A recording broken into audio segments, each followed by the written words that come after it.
Why can't I get ahead? If I could just get my bank account to be, I don't know, 1% of what Elon has in his. No, no, that's not enough. That's not enough. I need to work harder to aim for 10%. I don't need to sleep that much, right? Let's rock. Are you walking through a storm that feels like it will never end? Do you wonder if life's storms have stolen the beauty from your life for good? You're in the right place. My name is Heather, and like you, I've been through a storm or two and wondered if life would ever be beautiful again.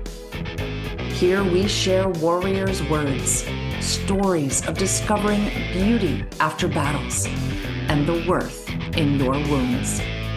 Pick up your sword or boxing gloves and join the battle. Your words are powerful, my friends. Make them warrior words. For what profit comes to man from all the toil and anxiety of heart with which he has labored under the sun? All his days, sorrow and grief are his occupation. Even at night, his mind is not at rest. This is also vanity. Ecclesiastes 2:22 and 23.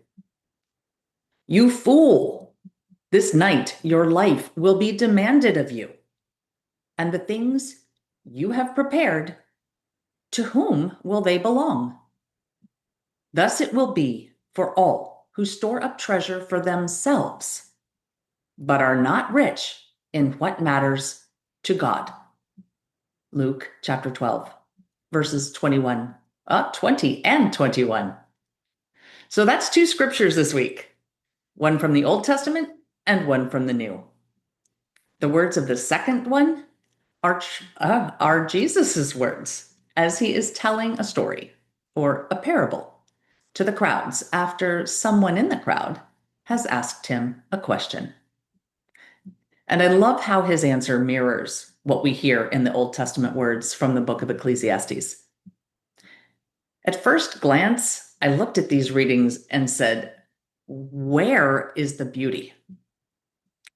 I didn't see any beauty on the surface. But isn't that true of a lot of the negative, ugly, or traumatic things in our lives? There doesn't seem to be anything beautiful on the surface. We are required to look deeper. And that was the case for me in these readings. On the surface, they appear to speak of the worthlessness of work. They appear to say that life is just hard work, toil, anguish, anxiety, and then you die. So you might think, what's the point?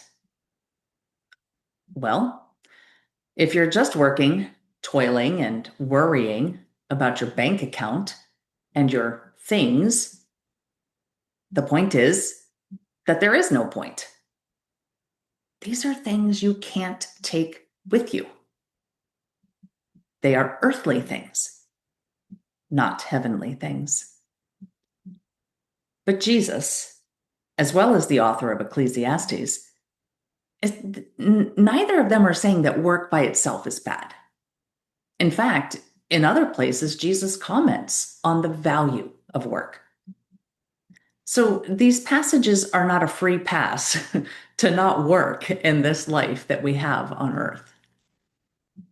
What I think Jesus is saying is that earthly profit does not equal heavenly profit. So if your sole goal is to increase what you have on earth, and that excludes other things, you are thinking incorrectly. Your eyes are on the wrong prize. Yes, we should work and provide for our families. Yes, we should work so we can tithe and help others. But listen to the difference. Neither of those two statements said that the work you do should be solely for yourself. In both of those situations, your work also benefits others. Now, I went to dictionary.com and looked up the word vanity, which is used in the passage from Ecclesiastes, and it means excessive pride or conceit. It's something of little value, worthless. So when you are toiling to build up your bank account or amass a multitude of things, you are being vain. You are amassing things that are of little or no heavenly value. And once you die, they are completely worthless to you. On the other hand, if you do your work in a way that doesn't involve creating anxiety for yourself or is not aimed at storing your own earthly treasures, then the fruits of that labor are not worthless. You can use the time you're not working to spend with family and friends. You can use the time you're not laboring to volunteer and help others. You can use the fruits of your labor to contribute to the well-being of your family members. You can donate to charities. You can store up heavenly treasures because your eyes are focused on the things of God and not the earthly things that will fade away. And that is beautiful. So where is the focus of your work? That's it for now. Remember, armor up. Fight the good fight. Seek beauty. And make your words warrior words. God bless.